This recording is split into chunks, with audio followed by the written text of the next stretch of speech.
बिस्मिल्लाहिर्रहमानिर्रहीम। अस्सलाम वालेकुम। अज के लेक्चर में असी सिंगुलर नाउन्स और प्लूरल नाउन्स के बारे में पढ़ूँ था, जैमें असी इस्म वाहिद के इस्म जमा में तब्दील करण जा तरीक़ा ऐं क़ायदा पढ़ंदासूं। अचो तो सब का पहिरें असी पहिरियों क़ाइदो जो इस रूल है इस्म वाहिद के इस्म जमा ठाहिण जो, अचो तो उन बारे में पढ़ो। How different nouns form their plurals, कें जेको आहे त मुख़्तलिफ़ नाउन पंहिंजा जमा जोड़ींदा आहिनि।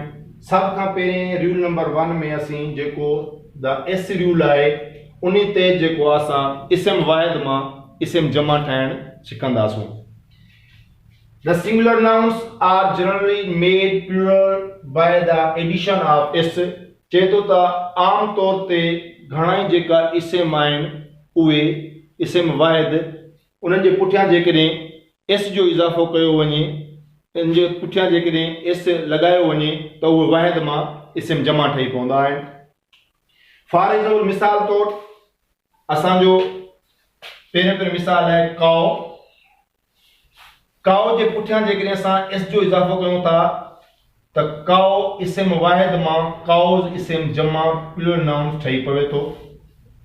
उन खां बाद में आहे फेन जेको इस्म वाहिद आहे, जेकॾहिं उन खां बाद में असां एस जो इज़ाफ़ो कयूं था त इहो फेन जेको आहे फेन्स ठही पवे थो, जेको हिक खां वधीक शयुनि खे ज़ाहिर करे थो पियो, हिक खां वधीक पखनि खे ज़ाहिर करे थो पियो। अहिड़े तरीक़े सां आहे कार। इन कार जे आख़िर में जेकॾहिं असीं एस जो इज़ाफ़ो कयूं था त इहा कार्स माना हिक खां वधीक कारनि खे शो करे थो पियो। त कार असांजो सिंगुलर नाउन आहे, जॾहिं त कार्स असांजो प्लूरल नाउन आहे। सिर्फ़ कार जे पुठियां असां एस जो इज़ाफ़ो कयो त एस जे इज़ाफ़े करण सां कार मां कार्स ठही पियो। उन खां बाद में आहे हिल जेको सिंगुलर नाउन आहे, जॾहिं असां उन जे पुठियां एस जो इज़ाफ़ो कयूं था त इहो हिल्स यानी हिक खां वधीक टकरियूं या पहाड़ियूं ठही पवनि थी, जंहिंजी माना निकिरे थी। उन खां बाद में आहे रिंग। असांजो इस्म वाहिद आहे, जेकॾहिं इन जे पुठियां असीं एस जो इज़ाफ़ो कयूं था त इन सां इहो रिंग्स माना हिक खां वधीक मुंडियूं रिंग्स ठही पवनि थियूं। अहिड़े तरीक़े आहे शॉप। शार्प जे पुठियां जेकॾहिं असीं एस जो इज़ाफ़ो कयूं था त शार्प ठही पवे थो। शार्प असांजो इस्म वाहिद आहे, जॾहिं त शार्प असांजो इस्म जमा आहे जेको हिक खां वधीक दुकाननि खे ज़ाहिर करे थो पियो। अहिड़े तरीक़े सां आहे डोर जेको इस्म वाहिद आहे, जेकॾहिं इन जे पुठियां असां एस जो इज़ाफ़ो कयूं था त इहो डोर्स इस्म जमा माना हिक खां वधीक दरवाज़ा ठही पवनि था पिया।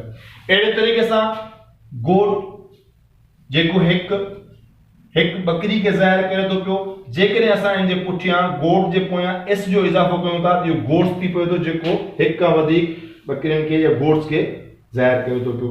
अहिड़े तरीक़े सां रेट आहे। रेट असांजो इस्म वाहिद आहे, जेकॾहिं इन जे पुठियां असां एस जो इज़ाफ़ो कयूं था त रेट्स इहो बि हिक खां वधीक शयुनि खे ज़ाहिर करे थो पियो। अहिड़े तरीक़े सां आहे नाइट हिक रात, जेकॾहिं इन जे पुठियां असीं एस जो इज़ाफ़ो कयूं था त इहो नाइट्स थिए थो, जेको हिक खां वधीक रातिनि खे ज़ाहिर करे थो पियो। अहिड़े तरह सां आहे असांजो स्पून जेको इस्म वाहिद आहे, जॾहिं इन जे पुठियां असीं एस जो इज़ाफ़ो कयूं था त इहो स्पून्स थिए थो, जेका हिक खां वधीक खे ज़ाहिर करे थो पियो। अहिड़े तरीक़े सां आहे डस्टर। असांजो इस्म वाहिद आहे, जॾहिं इन जे पुठियां असां एस जो इज़ाफ़ो कयूं था त इहो डस्टर्स इस्म जमा ठही पवे थो। अहिड़े तरीक़े सां अॼु जे जेको आहे त लेक्चर में असीं इस्म वाहिद मां इस्म जमा ठाहिण जो पहिरियों क़ाइदो या पहिरियों रूल पढ़ियोसीं, जेको कंहिं बि इस्म वाहिद जे पुठियां एस जे इज़ाफ़े करण सां इस्म जमा यानी सिंगुलर मां प्लूरल नाउन ठही पवे थो। हाणे असीं सिंगुलर नाउन्स मां प्लूरल नाउन्स ठाहिण जो ॿियों क़ाइदो पढ़ंदासीं, जंहिंमें जेकॾहिं सिंगुलर नाउन जे पुठियां S, double S, C H, S H, O, R, X हुजे त उन जे पुठियां ईएस जो इज़ाफ़ो करे असीं इस्म वाहिद मां इस्म जमा ठाहींदा आहियूं। जीअं आहे rule number 2 the ES rule. त इन रूल में इन डेफिनेशन है if singular noun ends in S, double S, C H, S H, O, R, X, plural is formed by adding ES.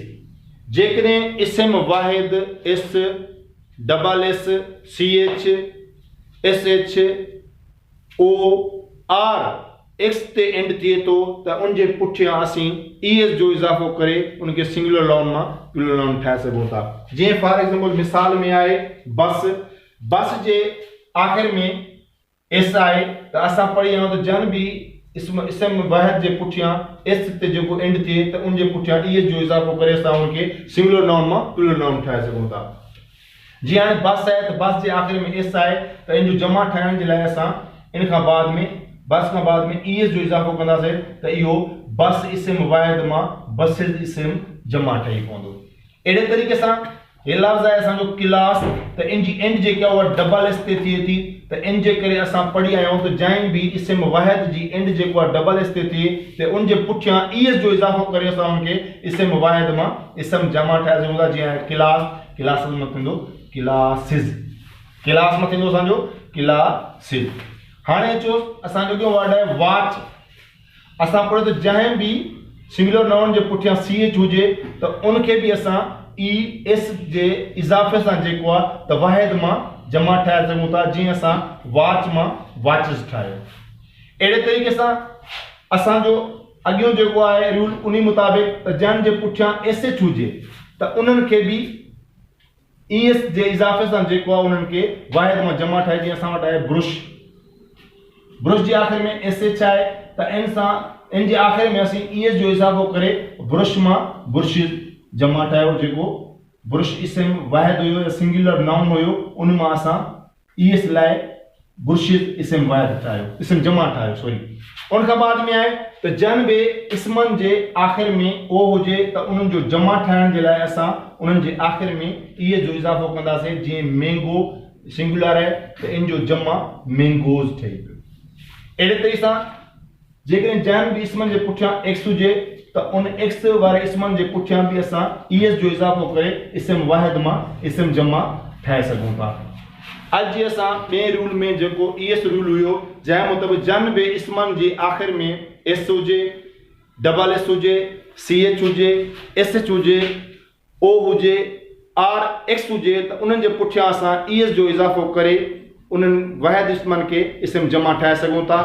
अॼु हाणे असीं सिंगुलर नाउन मां प्लूरल नाउन ठाहिण जे लाइ रूल 3 जेको कॉन्सोनेंट वाई रूल आहे उन जे बारे में पढ़ूं था। अचो त पढ़ूं। Rule number 3 the consonant Y rule. When a singular noun ends in consonant before y, change y into I and then add es to make the noun plural। चवे थो त जेकॾहिं असांजो सिंगुलर नाउन जेको आहे उहो वाई ते end थिए थो, वाई ते ख़तमु थिए थो त उन खां अॻु में जेकॾहिं कॉन्सोनेंट आहे त असां उन वाई खे आई में चेंज कंदासीं ऐं आई में चेंज करण खां बाद में उन जे पुठियां ई एस जो इज़ाफ़ो करे असां उनखे इस्म वाहिद मां इस्म जमा ठाहींदासीं।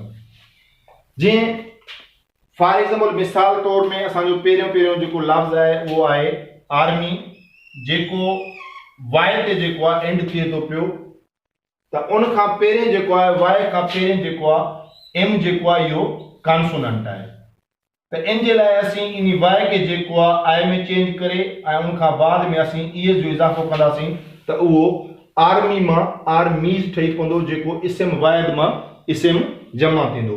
हाणे ॾिसो त हे आर्मी आहे त असां इन जो जेको आहे इस्म जमा ठाहिण जे लाइ असां आर्मी ए आर एम ऐं वाई खे जेको आहे असां आई में चेंज कयो आहे ऐं उन खां बाद में ई एस जो इज़ाफ़ो कयो आहे त इहो आर्मी मां आर्मीज़ ठही पियो जेको इस्म वाहिद मां इस्म जमा आहे।